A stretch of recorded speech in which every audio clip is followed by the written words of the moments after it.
Good morning, grade 5. Welcome back to grade 5 English class. How are you all doing today? Let's discuss the rest of the exercise from the chapter Rikki Tikki and Knack today. So today, let's start with the punctuation exercise.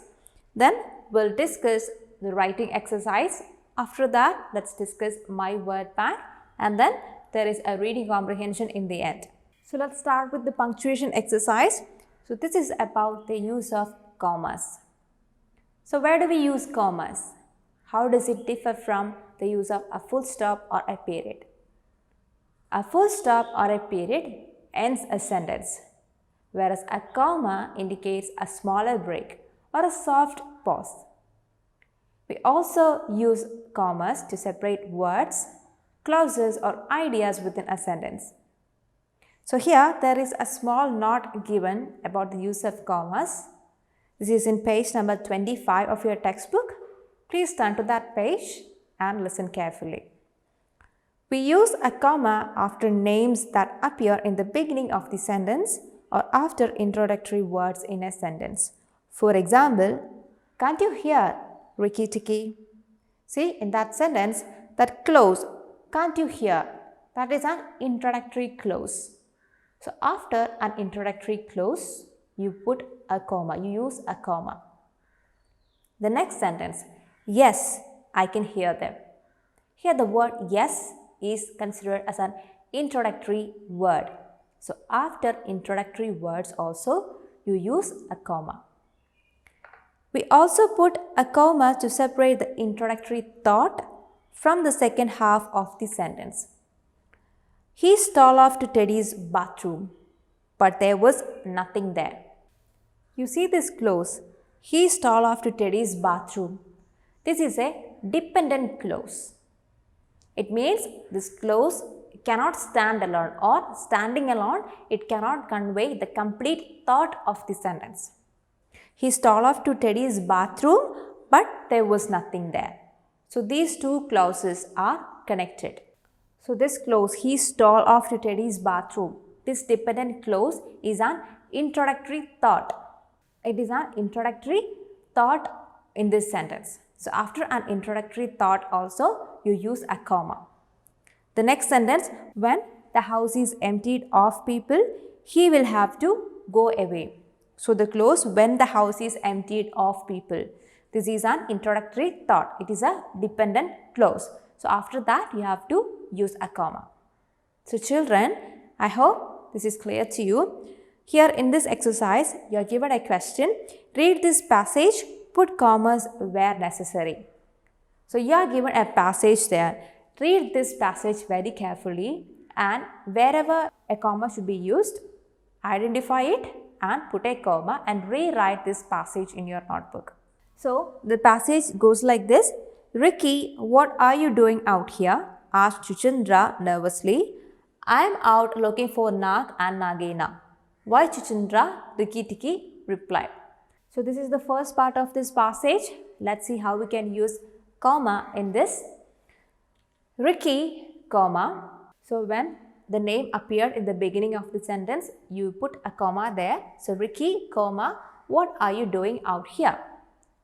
Asked Chuchundra nervously. I am out looking for Nag and Nagina. Why?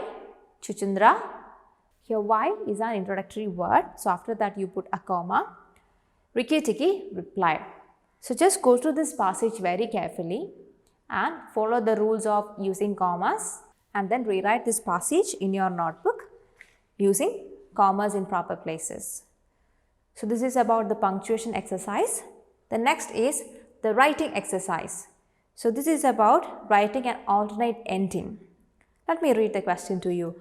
Nag is dead and Rikki Tikki has saved Teddy and his family, but Nagaina is outside and she has her young snakes in the garden. What do you think will happen next? Use the thought bubbles below to write down some ideas for how you think the story will end. So we had seen the story Rikki Tikki and Nag.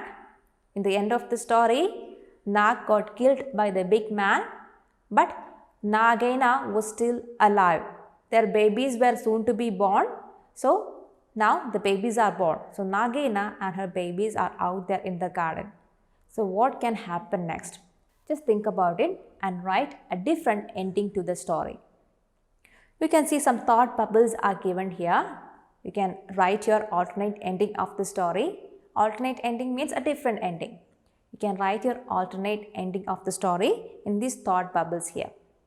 Just think about it and write this. If you need more space, you can write it in your notebook. Now the next exercise is My Word Bank, and here read each word and look for its antonym in the story. Write them in the space below. So what do you mean by antonym? Antonym means antonym of a word or a phrase means a word or phrase which is opposite in meaning to the given one. So here you are given 5 words. You have to find out the words opposite in meaning or the antonyms to these words given here from the story. So the antonyms to these words are given in the story. Read the story carefully and find the antonyms and write it here in the space provided. For example, the first word, cheerful.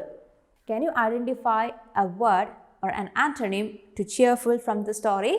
The word sorrowful is an antonym to cheerful. Now the next one, safety.